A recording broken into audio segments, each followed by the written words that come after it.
उपस्थित सभी सत्संगी धर्म प्रेमी माता भाई बहनें, इस गली गांव के सभी नगर निवासी धर्म प्रेमी सज्जनों को यह आवाज़ जहाँ तक भी जा रही है, उन सभी नर नारियों को सादर जय गुरुदेव। धर्म प्रेमियों, हमारा आपका परम सौभाग्य है, परम दयालु कृपालु परम पूज्य स्वामी जी महाराज की प्रेरणा से, उनके प्रयास, उनके अथक परिश्रम से हमारे आपके अंदर ये भाव आया, बापू के अंदर कि भाई कार्यक्रम किया जाए। स्वामी जी महाराज के कुछ वचन हम आप श्रवण करेंगे, संगत आएगी, उनको भोजन प्रसादी हम कराएंगे। तो ये जो भाव और ये जो प्रसंग बना है प्रेमियों, इसके पीछे परम पूज्य स्वामी जी महाराज की अथाह मेहनत और परिश्रम है। बहुत मेहनत है, छोटी मोटी मेहनत नहीं। हम आप तो केवल फल देखते हैं, पेड़ का जो फल होता है खाते हैं तो बड़ा मीठा है, लेकिन उस वृक्ष को लगाने वाले से पूछो, उसकी मेहनत को देखो, उसने कितना यत्न किया, उस पौधे को पानी दिया, खाद दिया, उसको जो है वातावरण से बचा करके रखा, उसको अपने बच्चे की तरह उसकी देखभाल की, और एक समय आया कि वो फलदार वृक्ष बना, और हम केवल फल को देख करके ये कहे कि फल मीठा है, तो ये कहीं ना कहीं उस वृक्ष को सींचने वाले माली का अपमान होगा। इसलिए धर्म प्रेमी, ये जो प्रसंग बना है, ये जो कार्यक्रम का नियोजन हुआ है, परम कृपालु दयालु परम पूज्य स्वामी जी महाराज की अथाह मेहनत और परिश्रम, उनके दिए हुए हमको संस्कार, प्रेरणा, यह सारा इसका मूल कारण है प्रेमियों। धन्य है वो माता पिता जिनके कोख से ऐसे पुत्र जन्म लिए बापू जैसे, कि उन्होंने, स्वामी जी महाराज ने धर्म प्रेमियों ये कहा है, हमारे महाराष्ट्र के संत भी कहते हैं, लेकिन वो बहुत हमने सुना है, स्वामी जी महाराज की जो बात है जल्दी समझ में आती है। परम पूज्य स्वामी जी महाराज ने क्या कहा है कि धर्म प्रेमियों, यदि आपके घर में, आपके कोख से यदि भक्त पैदा हो जाए, आपके घर में यदि भक्त पैदा हो जाए, तो माँ बाप की कौन पूछे, तुम्हारी 7 पीढ़ी आगे की और 7 पीढ़ी पीछे की तर जाएगी। कोई मामूली बात है। यानी आपके, हमारे घर में यदि कोई भक्त पैदा हो जाए, जैसे बापू जी है हमारे, जिन्होंने कार्यक्रम रखा है, तो बापू को देख करके हमने भी बहुत कुछ सीखा। स्वामी जी महाराज ने कहा है कि अच्छों की अगर संगत करोगे तो उनके गुण तुम्हारे अंदर आएंगे। अच्छों की संगत यदि करोगे तो अच्छे विचार, अच्छी प्रेरणा और अच्छे संकल्प विकल्प तुम्हारे अंदर उठेंगे, क्योंकि ये संगत का प्रभाव होता है प्रेमी। बुरे की संगत से बुरे विचार होते हैं। तो धन्य है गुरु महाराज जिनकी प्रयास और मेहनत से ये सारा नियोजन आप और हम देख रहे हैं, और स्वामी जी महाराज का सत्संग हम आप सभी जो है श्रवण करेंगे। एक चित्त, अपने मन बुद्धि चित्त को रोक करके हम आप जो है स्वामी जी महाराज के सत्संग वचन, भारत भूमि की महत्ता, मनुष्य शरीर का उद्देश्य, इस पर जो है गुरु महाराज ने जो सत्संग हमको आपको इतने वर्षों तक सुनाया, उस पर हम आप प्रयास डालेंगे धर्म प्रेमी। जय गुरुदेव। धर्म प्रेमियों, स्वामी जी महाराज ने कहा है, आज का पर्व जो है गुड़ी पड़वा है। स्वामी जी महाराज ने कहा इससे पूर्व जो थोड़े समय पहले गया वह पर्व था होली का, होली। तो स्वामी जी महाराज ने पर्व का महत्व बताया। धर्म प्रेमियों, बड़े ध्यान से आप सुनिएगा। स्वामी जी महाराज ने कहा कि महात्मा जो है वो तत्वदर्शी होते हैं, वो तत्वों की जानकारी वो रखते हैं, त्रिकालदर्शी होते हैं, भूत भविष्य वर्तमान तीनों कालों की जानकारी उनके मुट्ठी में होती है, उनसे कोई बात छुपती नहीं है। तो स्वामी जी महाराज ने कहा कि जो महात्मा थे पुराने समय के, उन्होंने ये देखा कि भाई असली उद्देश्य मनुष्य का जो है, इस मनुष्य शरीर में हमारा आपका आने का असली लक्ष्य और उद्देश्य प्रेमियों क्या बताया स्वामी जी महाराज ने, कि यह मनुष्य शरीर तुमको अब की बार गोल्डन चांस, सुनहरा मौका, अवसर जो मिला है वो किस लिए मिला है, ये प्रश्न हमको अपने आप से करना चाहिए। स्वामी जी महाराज ने प्रश्न कहा है, पहला प्रश्न तुम ये कहना कि हम कौन हैं, कहाँ से आए, क्यों आए और कहाँ जाएंगे, ये प्रश्न करना। तो स्वामी जी महाराज ने हमको आपको ये समझाया है कि मनुष्य शरीर का एकमात्र उद्देश्य, एकमात्र लक्ष्य है। स्वामी जी महाराज ने कहा परम गति को प्राप्त करना। यानी कि जैसे महापुरुषों ने अर्जुन देव जी महाराज कहते हैं कि कई जन्म है कीट पतंगा, कई जन्म गजमीन कुरंगा, कई जन्म खैबर में खोइया, कई जन्म पंछी जगजैया, किरण काल देश अजरिया, और अब की बार जगदीश मिलन खेवरिया।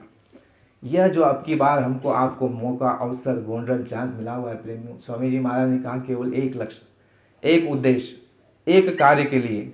वह कार्य कौन सा है? परम गति, परम तत्व, उस धारा, उस जो जहाँ से उगम हुआ है वहाँ पहुँचना, जिसके लिए हमारे जो है दादा ने बताया, सूरज दादा ने, कि एक अनिय अनामा अन सच्चिदानंद प्रभु धामा। वो हमारा सच्चा पिता, जीवात्मा का हमारा सच्चा पिता, हम वहाँ से आए हुए हैं।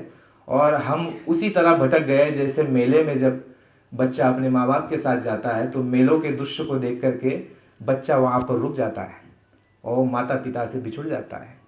स्वामी जी महाराज ने एक घटना बताई, महापुरुषों ने बहुत अच्छे तरीके से बताया है, जिससे हम आप समझ सके कि हम यहाँ क्यों आए और हमें जाना किस ओर है। स्वामी जी महाराज ने कहा, महात्मा कहते हैं, महात्मा ने ये कहा, वो हमको आपको ये समझा रहे हैं कि जैसे जंगल में जो है, स्वामी जी महाराज ने कहानी के द्वारा समझाया, वह द्वार भी आएगा, पहले हम कहानी सुन लेते। स्वामी जी महाराज ने कहा कि एक दफ़ा जंगल में क्या हुआ, शेर का बच्चा जो है वो अपने माता पिता से बिछुड़ गया। जैसे एक बच्चा मेले में खो जाता है, उसी तरह शेर के बच्चे जो है वो मेले से, वो जंगल से खो गए। उनके जो माता है वो अलग हो गए और बच्चा अलग हो गया। तो बच्चा नन्हा सा था, बालक था, तो वो खोजने लग गया कि मेरे माता पिता कहाँ गए। तो बहुत दूरी पर जो है वो दूसरी ओर चले गए और उनके जो है परिवार और कुनबा था वो एक तरफ चला गया। तो बच्चे की अवस्था थी, तो चला गया तो देखता है आगे जाकर के वहाँ भेड़ और बकरियाँ नजर आई।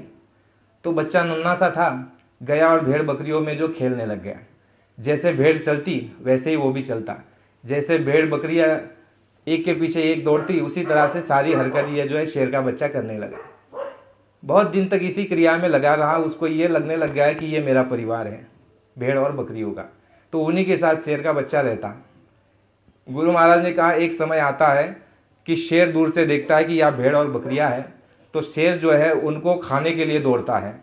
तो जब शेर दौड़ता है तो भेड़ बकरियां, जाहिर सी बात है वो दौड़ेगी, क्योंकि शेर का निवाला भेड़ और बकरियां। तो जब भेड़ और बकरियां दौड़ने लग गई तो उन भेड़ और बकरियों के साथ में जो नन्हा सा शेर का बच्चा, ये भी उन भेड़ बकरियों के साथ बड़ी तेज़ी से दौड़ने लग गया। जिस तरह वो भेड़ बकरियां दौड़ती, ये भी उनके साथ दौड़ने लग गया। अब शेर ने देखा कि भाई ये तो भेड़ बकरियां है, लेकिन ये हमारे कुनबे का है, ये हमारी जाति का है, ये हमारी नस्ल का है, ये क्यों दौड़ रहा है। तो शेर ने क्या किया, उन भेड़ बकरियों को छोड़ दिया। कहा कि तुम आज नहीं तो कल आ ही जाओगे, लेकिन ज़रा देखो तो सही ये बच्चा क्यों दौड़ रहा है। तो जाकर के शेर ने उसको पकड़ा, दबोचा। तो शेर का बच्चा है जो छटपटाने लग गया। फिर शेर ने कहा कि अरे तुम क्यों दौड़ रहे हो। कहा कि मेरे साथ रहने वाले मेरे कुनबे के सारे दौड़ रहे तो मैं भी दौड़ रहा हूँ। अरे कहा कि वो अलग है, तू अलग है। शेर का बच्चा कहता है भाई मैं इस बात को नहीं मानता।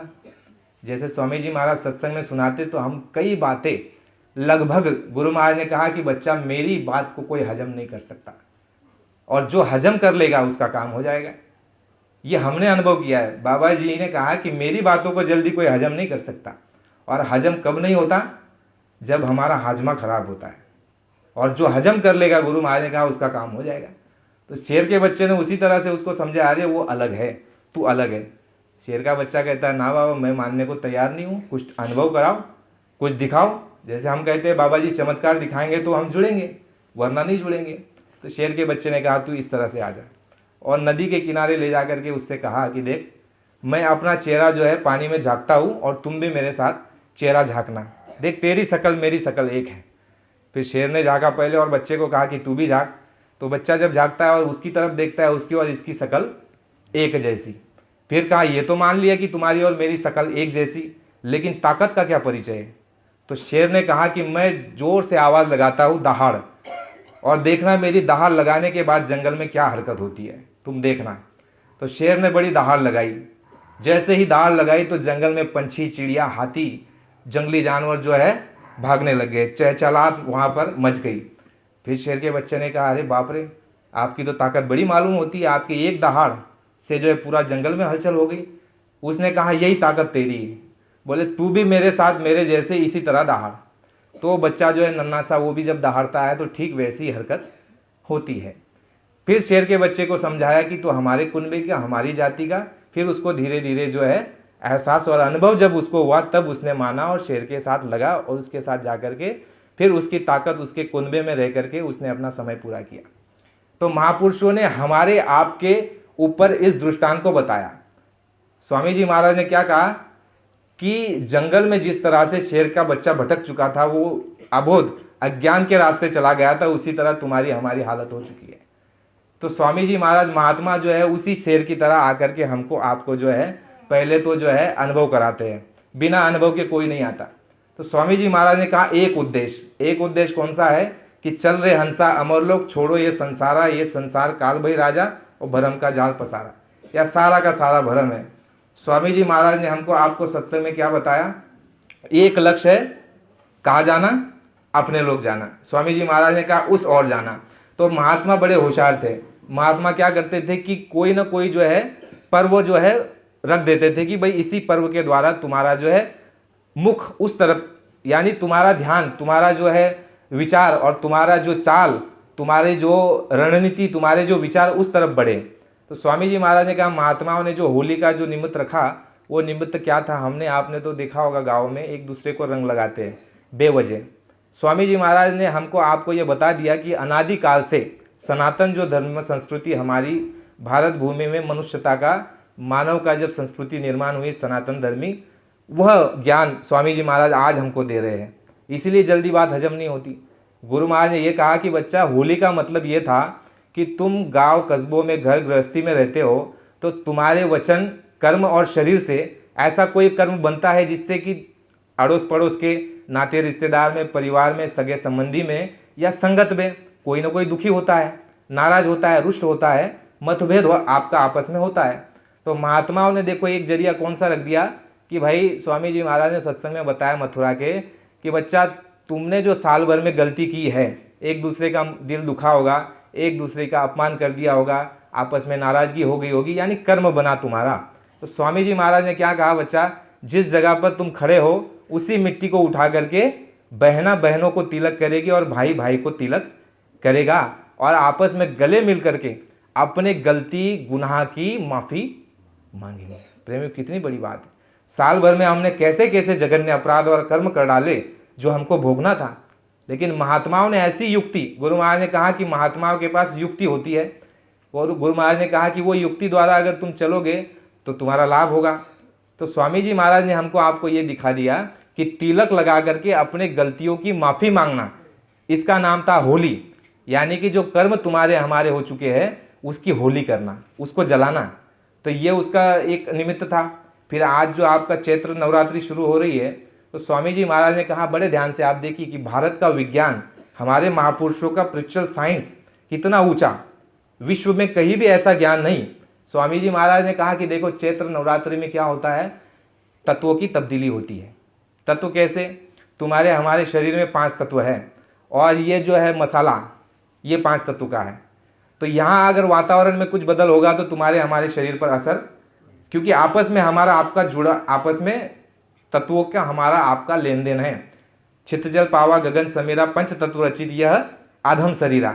ये 5 तत्व का ये शरीर है, जल पृथ्वी अग्नि वायु और आकाश से ये निर्मित है, ये मसाला है, ये जड़ है। गुरु महाराज ने कहा ये मसाला जड़ है और ये 5 तत्व का तुम्हारा शरीर है। जीवात्मा कहाँ पर बैठी हुई है, शरीर में, इस 5 तत्व के शरीर में जीवात्मा बैठी है और तुमको अधिकार है कि तुम इस शरीर में रह करके जीते जी उस मालिक को प्राप्त कर सकते हो। उसके द्वार जाने का रास्ता कहाँ से है, मनुष्य शरीर से। तो अभी तुमको हमको क्या करना है, सबसे पहले मनुष्य शरीर की हिफाजत करनी है कि नहीं। स्वामी जी महाराज ने क्या कहा कि यह जो है साधन धाम मोक्ष कर द्वारा पाई ना जाए परलोक सवारा। ये क्या है, हमारा साधन है। जैसे आप और हम कार्यक्रम में आए होंगे, मोटरसाइकिल लेके, 2 व्हीलर 4 व्हीलर लेकर के आए होंगे, जैसे भी साधन जुटा करके आए, तो यहाँ आने का एक साधन है। तो स्वामी जी महाराज ने कहा उस साधन को ठीक ठाक रखोगे तो तुमको मंजिल पर पहुँचा देगा। साधन पर अगर तुम ध्यान न दो, उसको समय पर तेल पानी न दो, पेट्रोल न डालो, सर्विसिंग न कराओ, तो क्या होगा, तुम पहुँच नहीं पाओगे समय पर, तुम मंजिल पर पहुँच नहीं पाओगे। इसलिए ये क्या है, मनुष्य शरीर स्वामी जी महाराज ने कहा ये साधन है। कहाँ जाने का?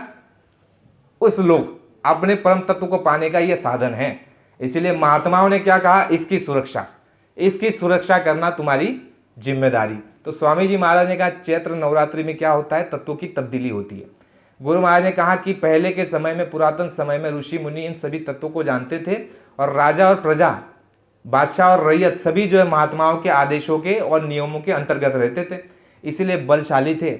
उनके अंदर में इतना बल था, आप देखो कितने बड़े बड़े काम करके रखे हुए, कितने आज किले बने हुए। आप देखो शिवाजी महाराज के समय के कैसे कैसे किले पहाड़ पर बने हुए हैं। विचार करो वो लोग कैसे पहाड़ पर जाते होंगे, कैसे उतरते होंगे, कैसे पानी खाना, कैसे वो पत्थर पहुंचा होगा। क्योंकि महात्माओं के आदेशों के अंतर्गत में जब मनुष्य रहता है तो उसके शरीर में बल, मन में बल और उसकी आत्मा में शक्ति, ये सब रहता है। तो स्वामी जी महाराज ने कहा कि ये चैत्र नवरात्रि में जब तत्वों की तब्दीली होती है, उस समय यदि गुरु महाराज ने कहा कि तुम फलहार करोगे, भोजन नहीं लोगे, तो क्या होगा? ये आपका जो ये जो अग्नि है, यहाँ जो पाचन शक्ति है, पाचन क्रिया, ये ठीक रहेगी। बाबा जी ने कहा 9 दिन नहीं कर सकते हो तो 2 दिन, 2 दिन नहीं कर सकते हो तो 1 दिन, लेकिन इस चैत्र नवरात्रि में उपवास रखना चाहिए। उपवास का ये मतलब रखा गुरु महाराज ने, महात्माओं ने, कि उस समय पर तुमको उपवास रखना है। किस लिए? इस शरीर को जो है स्वस्थ रखने के लिए और अपनी आत्मा को उस मालिक तक पहुंचाने के लिए। तो स्वामी जी महाराज ने कहा ये जो है त्योहारों का ये मतलब। सत्संग में बताया कि एक समय मृग की नार ने कहर जायो, कई कारण पाली के हत्ते चढ़्यो, छेरी के संग रलायो, भूल गयो कुल के पराक्रम, सो हंडू बने दूब चरायो, ऐसे ही आप भुला के जीव कहायो। गुरु महाराज ने यह कहा कि अपनी गति ये हो चुकी है मनुष्यों की कि मालिक को भूल चुका और अपने आप को केवल जीव ही मानता है कि मैं एक जीव हूँ। तो जब जब संत महात्मा इस धरती पर आते हैं तो उनका एक सूत्री कार्यक्रम होता है। स्वामी जी महाराज ने कहा कि उनका एक लक्ष्य, एक कार्यक्रम, कि इस जेल खाने से छुड़ा करके इस जीव को जो है अपने घर, अपने लोग पहुंचाना। तो उसके लिए देखो मुक्ति दिवस का जो है ये पर्व चल रहा है। एक जेल के अंदर में जो है कई सारे कैदी मौजूद थे। उन्होंने कुछ अपराध किया होगा तो उनको जेल के अंदर में बंद कर दिया गया।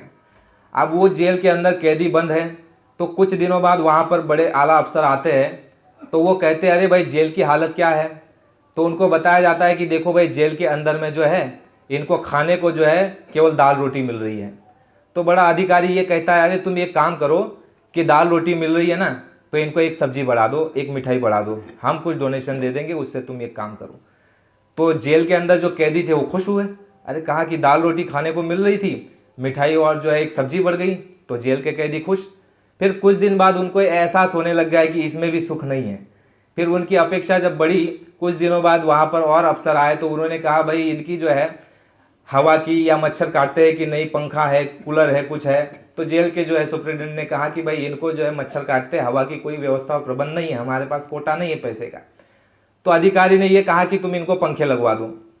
कैदी खुश, खाने को 2 चीज़ें बढ़ गई उससे खुश, और जो मच्छर काटते थे अभी मच्छर काटना बंद हो गया। तो इस तरह से अफसर आते और उनको जो है कुछ ना कुछ जो है वस्तुओं को बढ़ा करके उनको थोड़ा आराम मिल जाता, किसको? शरीर को। तो जेल के अंदर जो कैदी थे वो विचार करने लगे अरे भाई सब कुछ साधन मिल रहा है, पहले खाने को केवल दाल रोटी थी, मिठाई बढ़ गई, सब्जी बढ़ गई, मच्छर काटते थे, पंखा लगवा दिया गया, आराम हो गया, और इसी तरह से जो है और चीज़ें बढ़ गई। लेकिन अरे भाई हम तो है तो कैदी है, क्या कैदी है? कितनी भी अगर कोई चीज़ दे दी जाए तो हम तो कैदी हैं, हमको आज़ादी बिल्कुल नहीं है, तो इसका क्या किया जाए? तो फिर कुछ दिन बाद ऐसा हुआ, गुरु महाराज ने बताया कि एक बहुत बड़ा ऊंचा अधिकार जिसके हाथ में सारा कंट्रोल होता है, जो अधिकारियों का अधिकार होता है, जो शहंशाहों का शहंशाह होता है, वो जब आया जेल की जो है वहाँ पर देखने लग गया भाई क्या अवस्था है। तो उसने कहा भाई ये लोग क्यों बंद है, इन्होंने क्या अपराध किया? तो उनको बताया गया कि इनका ये दंड, ये अपराध। तो उस अधिकारी ने, वो शहंशाह के शहंशाह ने ये कहा कि लाओ चाबी लाओ, और ताले को खोला और उनको कहा कि तुम आज़ाद हो जाओ, तुम यहाँ से निकल जाओ, क्योंकि वो सबसे बड़े अधिकारी थे। तो स्वामी जी महाराज ने हमको, आपको सत्संगियों को ये पूछा कि भाई जो दाल रोटी मिल रही थी, सब्जी बढ़ाया, मिठाई बढ़ाया, वो बड़ा? पंखा जिसने लगवाया वो बड़ा? या जिन्होंने उनको जेल से छुड़ा दिया वो बड़ा? भाई जिसने जेल से छुड़ाया वही बड़ा होगा। तो स्वामी जी महाराज ने यह कहा, धर्म प्रेमियों, गुरु महाराज ने यह कहा, देवी और देवता का नाम मतलब क्या है? जो देता है। तुमको सांसारिक चीजें जो चाहिए वो तुमको दे देगा। लेकिन तुम यदि मुक्ति मांगोगे, तुम यदि ये कहोगे कि हमको जो है इस झंझटों से छुटकारा चाहिए, तो देवी देवता ये कहेंगे कि भाई हम खुद झंझटों में हैं। स्वामी जी महाराज ने यह कहा कि जो जेल के अंदर है वो जेल के कैदियों को छुड़ा नहीं सकता। गुरु महाराज ने कहा कि तुम ये मनुष्य शरीर में बैठे हो, कर्म करने का आज़ादी और अधिकार तुमको है, लेकिन जो लक्ष्य 84 में नरकों में और देवी देवताओं में है, यहाँ तक देवी देवताओं में गुरु महाराज ने कहा उनको भी कर्म करने की आज़ादी, वो भी जेल खानों में है। अंतर केवल इतना है कि तुम जो है अच्छा खा सकते हो, पी सकते हो, और देवी देवताओं को जो है स्वर्ग और वैकुंठ में सुगंध है, आनंद है, वहाँ प्रकाश है, और वहाँ गुरु महाराज ने कहा कोई काम नहीं, लेकिन पुण्य के बल पर उनको जो है स्वर्ग और वैकुंठ मिला। स्वामी जी महाराज ने कहा और जब पुण्य क्षीणे पुनः मृत्यु लोके, जब आपका पुण्य क्षीण हो जाता है स्वर्ग और वैकुंठ में जाने के बाद, तो गुरु महाराज ने कहा पुनर् जो है मृत्युलोक में डाल दिया जाता। और मृत्युलोक में जब डाला जाता उस जीव को, तो गुरु महाराज ने यह कहा कि बड़े घराने में, क्योंकि उसका पुण्य का बल था, इसलिए उसको सेठ साहूकार धनी मानी के घर में जन्म दिया गया। अब जब आप और हम धनी मानी सेठ साहूकार के घर में जब जन्म लिया, तो आप हमें बताइए, जो धन बेईमानी करके, धोखा दे करके और भ्रष्टाचार करके, ठगा करके, चोरी करके और मिलावटखोर करके, इस तरह से अगर वो धन जुटाया होगा, और उस बुरे धन को यदि हम आप भोग करेंगे तो बुद्धि हो जाएगी खराब। तो स्वामी जी महाराज ने कहा कि एक समय का जीव स्वर्ग में गया हुआ, दूसरे समय में मृत्युलोक में आया मनुष्य शरीर में, कर्म जो है गलत हो गया, तो कहाँ चला गया? वापिस नर्क और 84 का रास्ता। परम पूज्य स्वामी जी महाराज ने सत्संग में ये बताया कि एक समय अर्जुन और कृष्ण भगवान जो है रास्ते से जा रहे थे। अब रास्ते से जा रहे हैं तो पड़ोस में देखते हैं किनारे पर कि भाई ये कीड़ा जो है वो रेंग रहा है, कीड़ा। कृष्ण भगवान अर्जुन से पूछ रहे, अरे अर्जुन, क्या तुम इस कीड़े को जानते हो? ये कीड़ा कौन है? अर्जुन ने कहा, भगवान मैं नहीं जानता, आप ही बताइए कृपा करके कि ये कीड़ा कौन है। तो कृष्ण भगवान कहते हैं कि है अर्जुन, ये कीड़ा एक समय में ब्रह्म पद को प्राप्त हो चुका था। ये ब्रह्मा विष्णु महेश नहीं, ब्रह्म पद। गुरु महाराज ने जो 5 नाम दिए हैं, पहला ईश्वर का, ब्रह्म का, पार ब्रह्म, महाकाल और सत्पुरुष। दूसरा नाम, दूसरा देश, दूसरा जो लोक है, गुरु महाराज ने कहा ये जीव एक समय उस लोक तक पहुंच चुका था, लेकिन उसकी मुक्ति नहीं हुई थी, यानी कि उनके जो तत्व है पूरे नहीं गए थे, इसलिए जो है उसको समय पर नीचे भेजा गया कि जाकर के अभी कर्म करो। और इसकी दुर्गति इसलिए हो गई क्योंकि इसके कर्म दूषित हो गए। तो बाबा जी ने कहा कि एक समय का ब्रह्म पद में प्राप्त हो चुका हुआ जीव यदि कीड़ा बन सकता है, तो हमारी आपकी क्या दशा हो सकती है। स्वामी जी महाराज ने कहा 3 रास्ते बताए गुरु महाराज ने। एक रास्ता है कि बुरे कर्म करोगे। अब बुरा कर्म, गुरु महाराज ने कहा बुरा कर्म किसको कहते हैं? स्वामी जी महाराज ने एक शब्द में ही समेट लिया। गुरु महाराज ने यह कहा कि बच्चा, जिस काम को करने में डर लगे, भय लगे, संकोच हो, उस काम को जीवन में कभी मत करना। जिस काम को करने में डर हो, भय हो और संकोच हो, उसको काम को कभी मत करना। जिस काम को करने से प्रसन्नता मिले, आनंद मिले, उस काम को तुम जो है करना, वो अच्छा काम है, वो पुण्य का काम है। तो स्वामी जी महाराज ने कहा बुरा काम जब करोगे तो उसके फलस्वरूप क्या मिलेगा? नरक और 84, ये तो मिलेगा ही मिलेगा। अब ये जो पेड़ आप देख रहे हो, ये जो नीम का पेड़ है, गुरु महाराज ने कहा कि इसमें एक तत्व है, जल तत्व है, और इसमें भी जीवात्मा कैद है। ये तो आपका 100 साल या 150 साल में समाप्त हो जाएगा, लेकिन गुरु महाराज ने कहा पेड़ की योनि में 10-10 हजार, 20-20 हजार वर्षों तक जीव को डाला जाता है। आप वट देखते हो ना, what, people, what, in people और वट की आयु जो होती है 10-10, 20-20 हजार वर्षों की होती है। और इस मनुष्य शरीर से उठा करके जब पेड़ पौधों में डाल दिया जाएगा तो वहाँ कौन पूछेगा? वहाँ पर कहाँ सुनवाई होगी?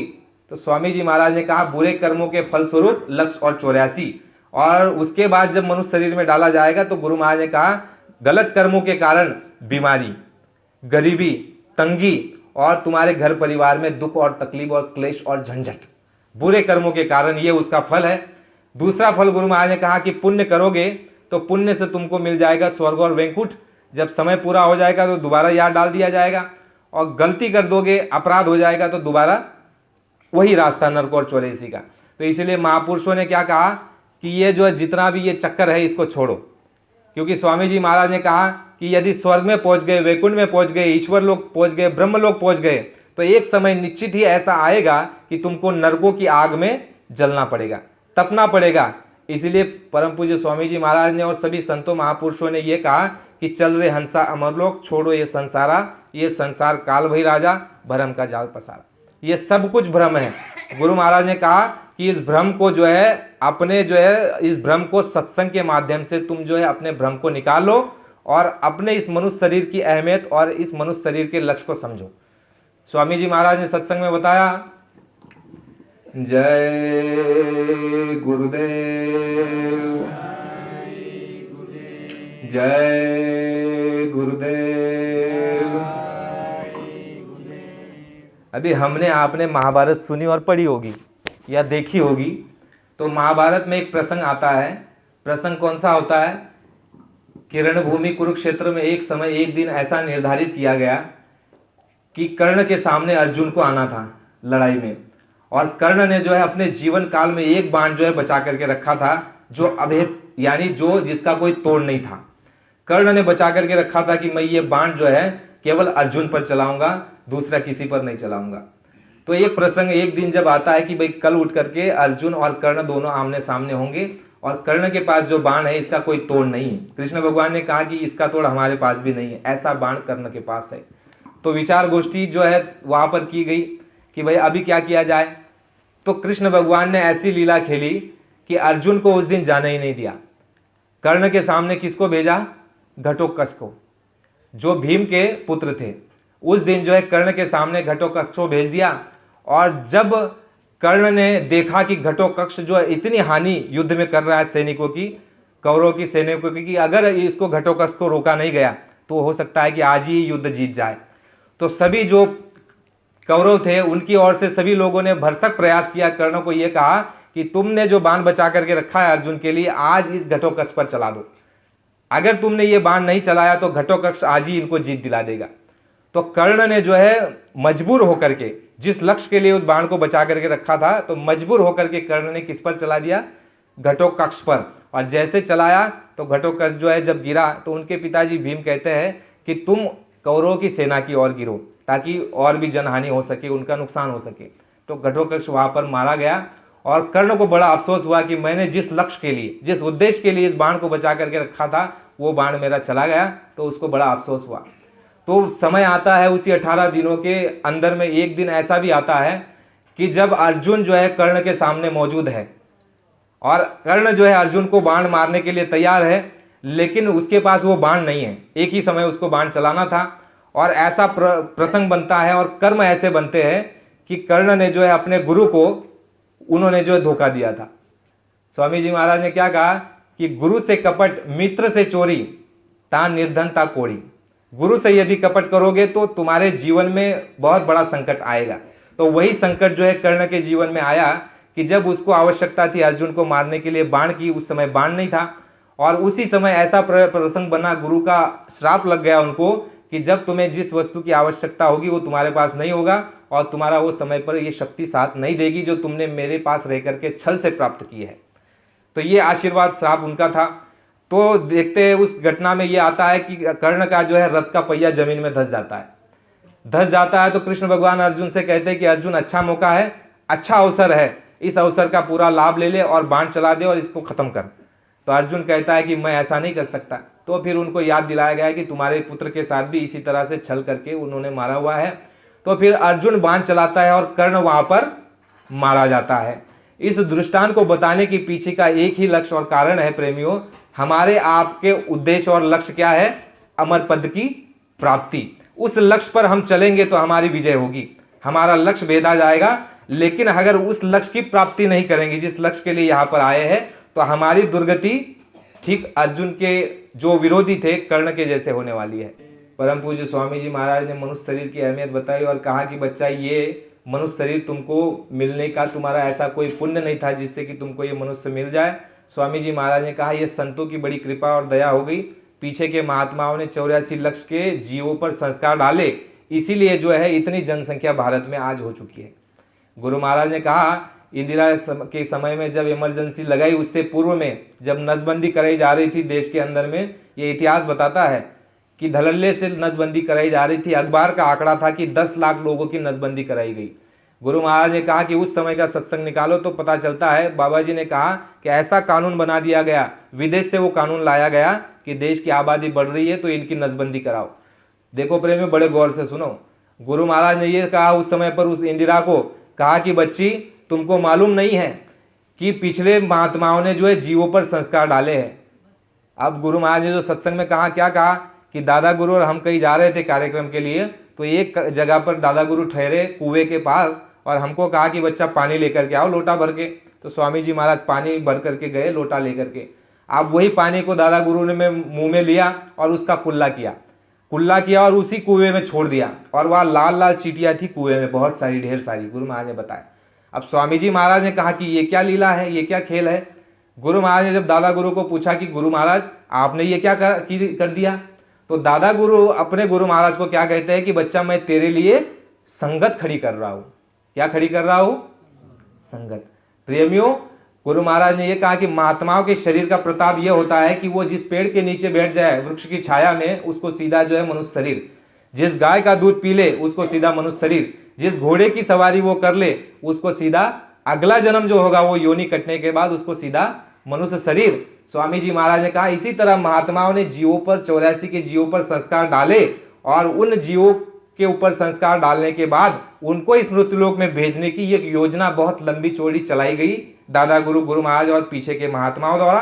तो स्वामी जी महाराज ने इस इंदिरा को कहा था कि तू चाहे जितना भी प्रयत्न कर लेगी तो देश की आबादी अब रुकने वाली नहीं है। बाबा जी का एक ये भी वचन है, गुरु महाराज ने ये कहा कि तू यदि बच्चों के रास्ते आने का रास्ता अगर बंद कर दोगी तो मैं बच्चों को आसमान से गिरा दूंगा, लेकिन देश की आबादी अब कम होने वाली नहीं है।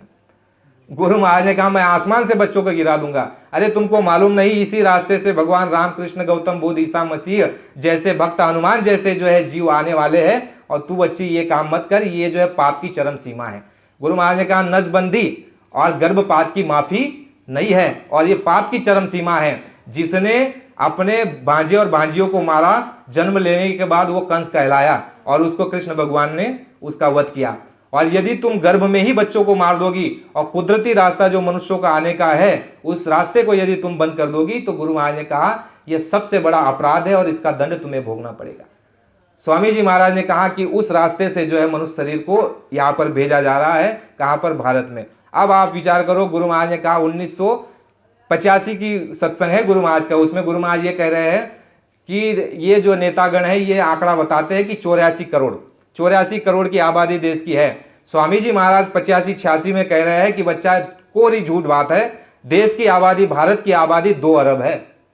तब सन 84-85 में बाबा जी ने बताया कि देश की आबादी जो है कुल आबादी 2 अरब की यानी 200 करोड़ की है। ये जो आंकड़ा बताया जाता है 84-85 करोड़, ये आंकड़ा झूठ है। तो प्रेमियों, ये सारी जो योजना चलाई गई है किस लिए? कि लक्ष्य 84 के जीवों को मनुष्य शरीर में डाला जाए और उनको सत्संग सुनाया जाए। तो देखो देश की आबादी कितनी बढ़ चुकी है। स्वामी जी महाराज ने ये जो है बहुत लंबी चौड़ी योजना चलाई जा रही है। अब इस मनुष्य शरीर में आने के बाद हम आप यदि सत्संग न सुने, नामदान न ले और नामदान लेकर के यदि ध्यान भजन सुमिरन न करें तो गुरु महाराज ने और सभी महात्माओं का जो लक्ष्य और जो उद्देश्य और जो उनका प्रयास था वो कहीं ना कहीं हम उसको जो है उसको तोड़ने का प्रयत्न कर रहे हैं प्रेमियों। इसलिए मनुष्य शरीर की कीमत गुरु महाराज ने बताई जो आपको कई धर्मशास्त्रों में नहीं मिलेगा। गुरु महाराज ने कहा मनुष्य शरीर की ये कीमत है। गुरु महाराज ने यह कहा कि यदि तुम्हारी श्वासों की पूंजी खत्म हो जाए और ये शरीर तुम्हारा पड़ा है, तुम्हारी श्वासों की पूंजी जहाँ पर खत्म हो जाएगी, खाते पीते उठते बैठते, गुरु महाराज ने कहा वहाँ तुम्हारा ये शरीर ये मिट्टी गिर जाएगा। गुरु महाराज ने कहा ये सोना चांदी, ये रुपया पैसा, ये परिवार, ये घर, ये खेती, ये बंगला, ये गाड़ी और ये तुम्हारी डिग्रियाँ, ये यहाँ सामने पड़ी, ये धरी की धरी रह जाएगी।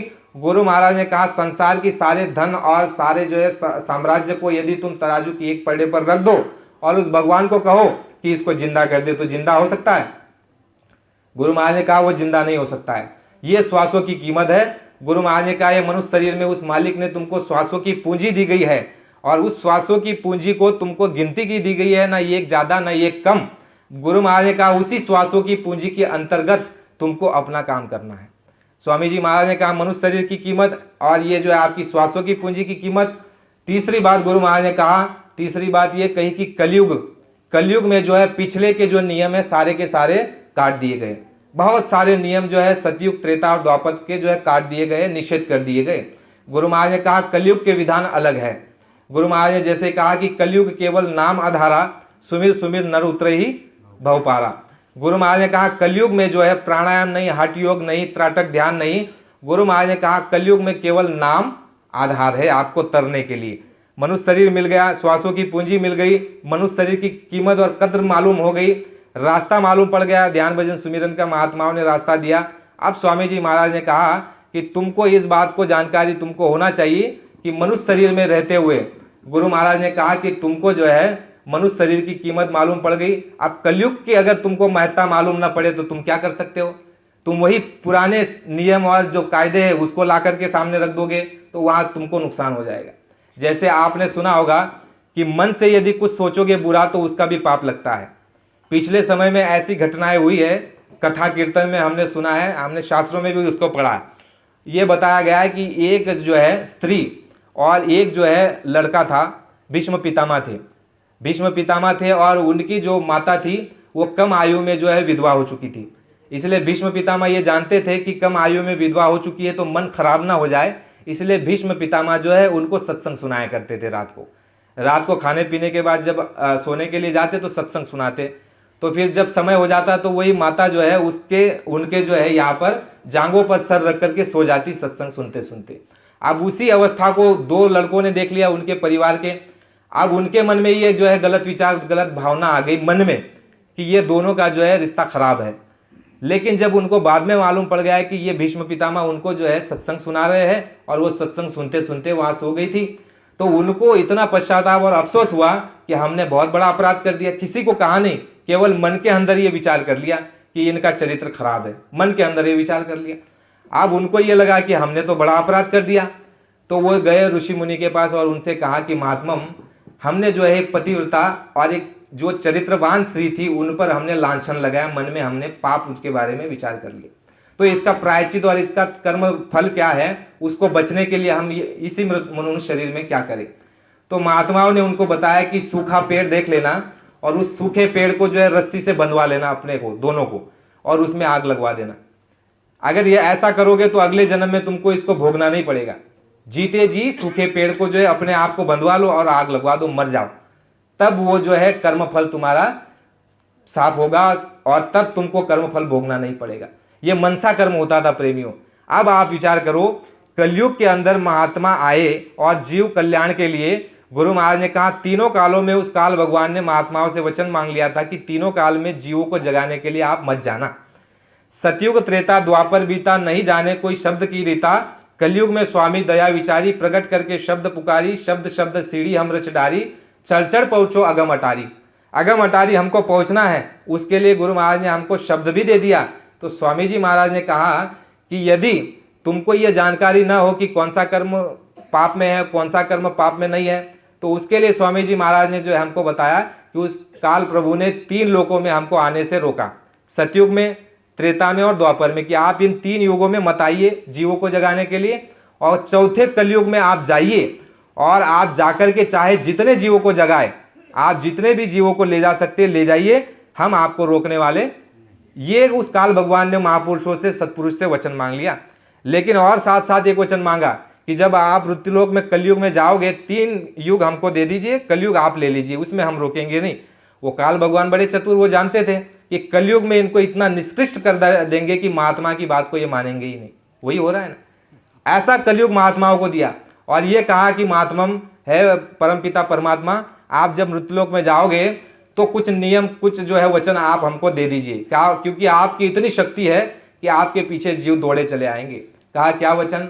उन्होंने कहा कि 4 वचन दीजिए। पहला वचन ये है कि इनको पूर्व जन्म का अनुभव मत कराना। पूर्व जन्म में तुम कहाँ थे, कैसे आए यहाँ पर, वो जानकारी मत कराना। किस लिए? तुमको हमको अगर स्वामी जी महाराज दिखा दे पूर्व जन्म में हमने नरकों और 84 में कितनी मार खाई है, हम यहाँ पर रुकने वाले हैं क्या? संसार करेंगे? गुरु महाराज के पीछे भाग जाएंगे।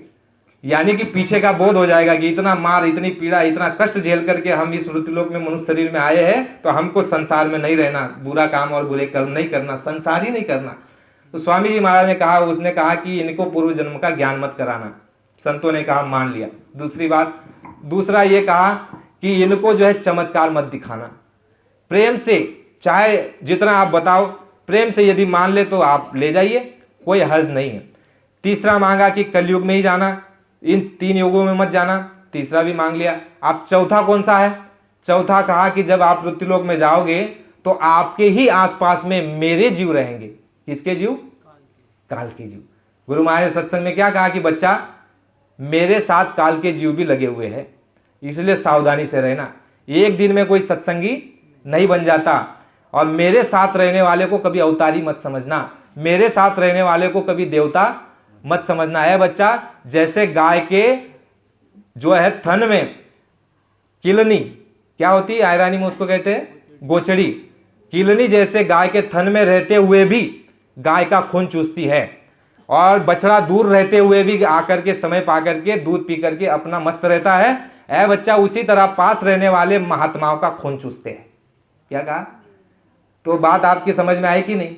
चौथा वचन मांग लिया कि आपके साथ काल के जीव रहेंगे। किस लिए रहेंगे भाई? महात्माओं के पास जब लोग जाएंगे, बड़े पहुंचे हुए महात्मा है, बड़े सिद्ध महात्मा है, बड़े जगे हुए महात्मा है, लोक और परलोक दोनों बनाते हैं। तो जब हम आप जाते हैं महात्माओं के पास, तो पास रहने वाले ऐसी हरकत करेंगे कि तुमको हमको भ्रम हो जाएगा। होता है ना, पास रहने वालों को भ्रम, ऐसे लोग रहेंगे कि जो हम आप अच्छी भावना से जाते हैं कि भाई महात्मा बड़े पहुंचे हैं, और इस भावना से जाते हैं कि इतने ऊंचे महात्मा है तो पास रहने वाले भी कितने ऊंचे होंगे। लेकिन जब हम जाते हैं तो देखते हैं पास रहने वाले क्या हरकत करते हैं, तो हमको भ्रम हो जाता है। वो काल भगवान ने ऐसा मांग लिया ताकि ज़्यादा जीव जा न सके। हमने अनुभव किया है, पास रहने वाले सोए हुए बेचारे नामदानी सत्संगी जब सोए रहते थे, बाबा जी का कार्यक्रम होता था, तो रात को जब सोते थे सुबह डंडा मार करके उठाते थे। ये तो कोई गुरु महाराज का आदेश नहीं था। ऐसे ऐसे वचन बोलते थे, कटु वचन, ऐसा क्रोध करते थे। यानी ये सब कुछ हमने देखा, लेकिन समझ में कुछ भी नहीं आया।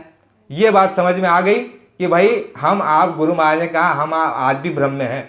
तो स्वामी जी महाराज ने कहा भूल भ्रम को सत्संग में मिटाया जाता है, और सत्संग के वचनों को पीना होता है। तो स्वामी जी महाराज ने कहा कि कलयुग का विधान निषेध, उस समय का निषेध कर दिया गया, कलयुग में विधान बदल दिया गया। कलयुग का कौन सा अभी विधान है?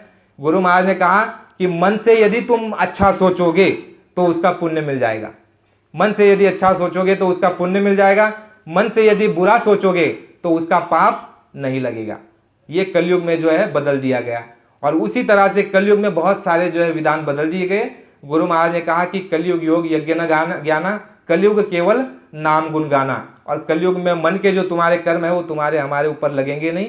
लेकिन गुरु महाराज ने कहा इसका मतलब ये नहीं है कि मन में बुरे विचार करते ही रहो, क्योंकि मन जो है संकल्प विकल्प करता है। पहले कोई भी हरकत जब तुम्हारी हमारी होती है तो सबसे पहले पूर्व में मन में संकल्प और विकल्प उठते हैं कि कलयुग सम कोई जुग आन नहीं, जो नर करे है विश्वासा।